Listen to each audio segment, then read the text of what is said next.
This is a Kei apple. It's a native of Africa. The fruit is used for cordials, dyes, chutneys, jams and jellies. It has a refreshing tartness, and the riper they are, the sweeter they are.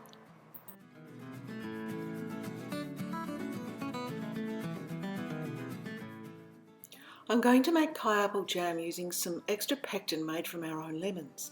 So the first step is to pick some lemons.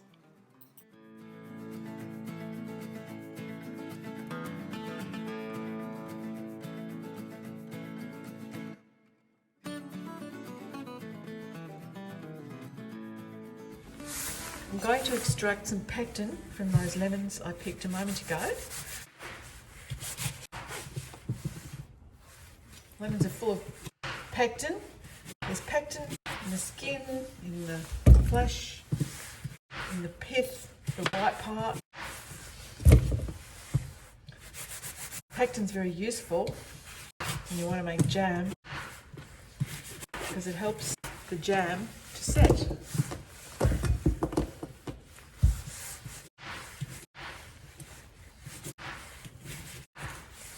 I'm going to boil these lemons and then strain them, and I'm going to boil down the resulting liquid till it goes thick, and that liquid will be full of pectin.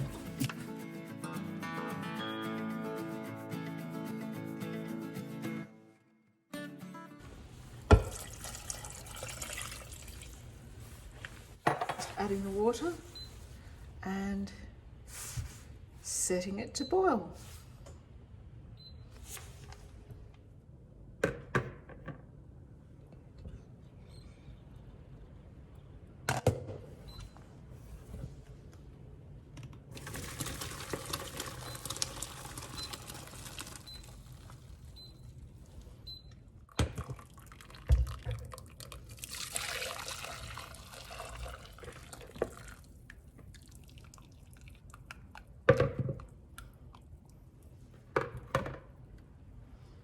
Okay, now I'm just going to boil this down a little bit.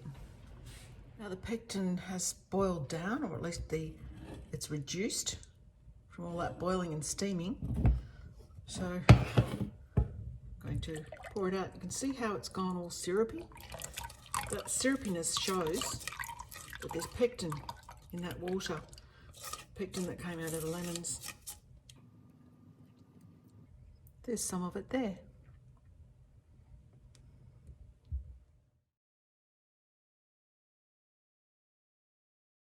To make Kei apple jam, you take a kilo of washed Kei apples, including some that are a little bit unripe because they've got more pectin in them. As you can see, these ones are a little bit greener than the others. Take the stems off them. That one's another greenish one. But I didn't know whether I'd have enough that aren't ripe to give the jam enough pectin, which is why I've made some extra pectin with lemons. Hopefully the lemon flavour won't be too overpowering. I'm starting with a kilo of washed Kei apples, a kilo of sugar and half a cup of water.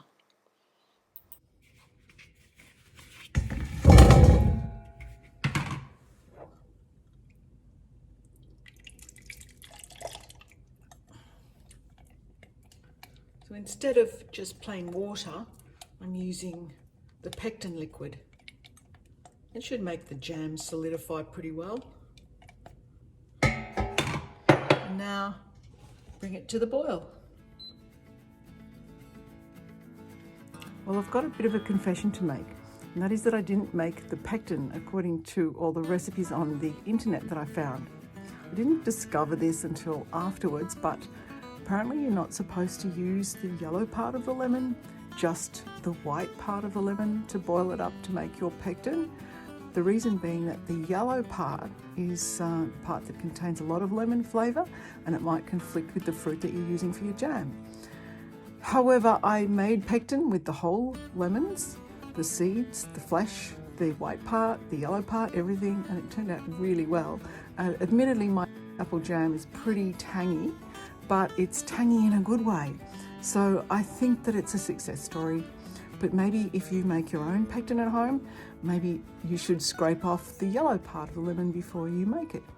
Anyway, while it's been simmering away, I've been stirring it occasionally so that it doesn't stick. Now, the fruit is soft, so I'm going to add the sugar and stir that in, gradually stir it in.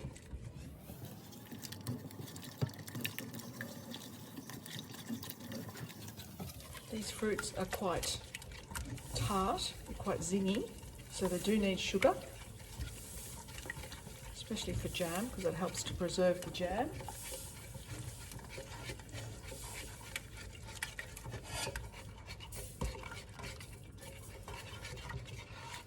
Now, just continue to simmer the fruit and sugar until the jam sets.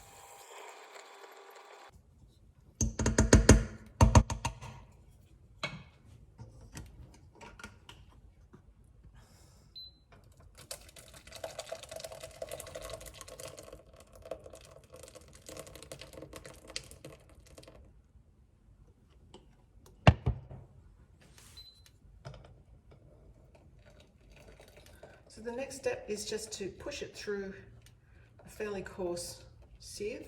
There are seeds in these little fruits, but they're very soft seeds, and you can eat them when you eat the fruit fresh.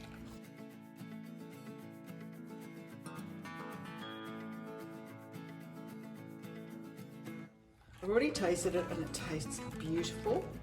It actually tastes a bit like a sort of marmalade. It's very, very zingy.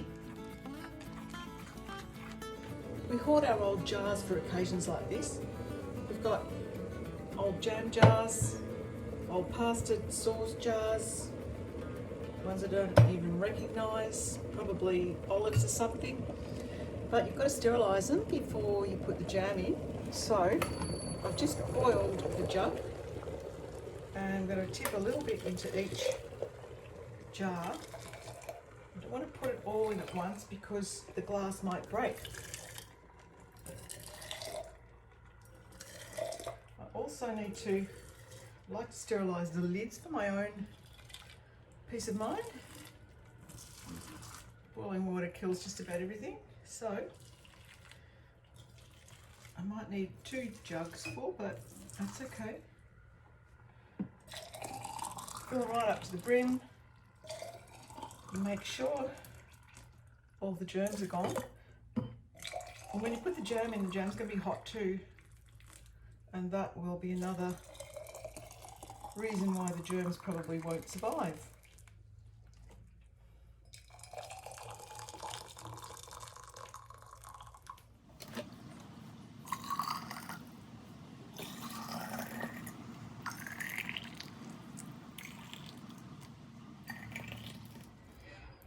You know the jam is ready to be bottled when, if you put a little bit on a saucer,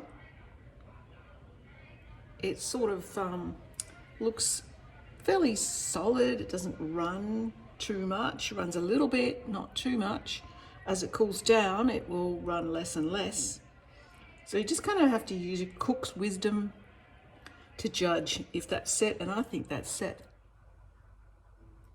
To make sure that the jam's really hot when it goes into the jars, I put it back over the heat for a little bit longer, warmed it up. It's really, really hot. It's actually just about boiling. I've emptied the water out of the jars, and now it's time to put the jam into the jars bit by bit again so that we don't break the glass.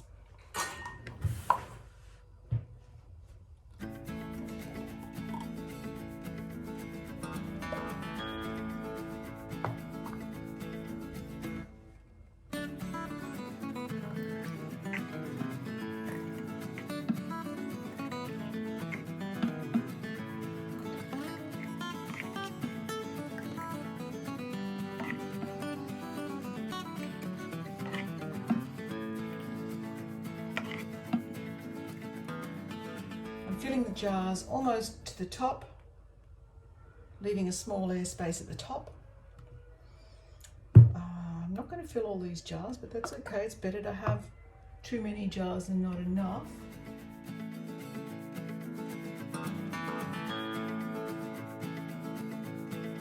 Putting the lids on straight away means that the jam cools with the lid on, and that creates a vacuum which holds the lid tightly on and stops germs from going in. Ouch, they are hot. Ouch.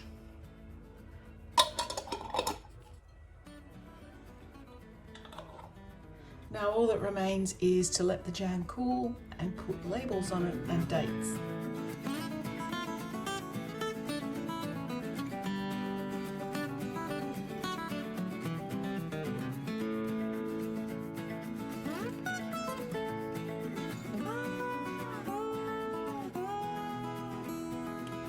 It's still hot, but I can't wait to taste it on a crumpet. It'll be a lot less runny when it cools down. It's actually really quite hot.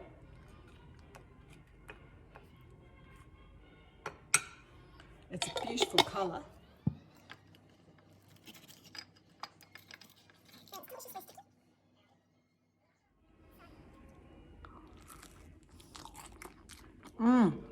That's beautiful.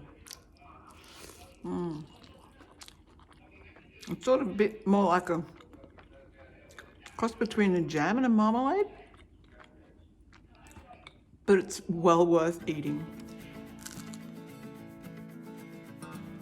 Just to prove that the jam really does set beautifully solid, I'll show you. This is the next day, and look how chunky and solid and stiff it is. It's just a lovely soft, tender, jelly-like consistency, exactly as jam should be.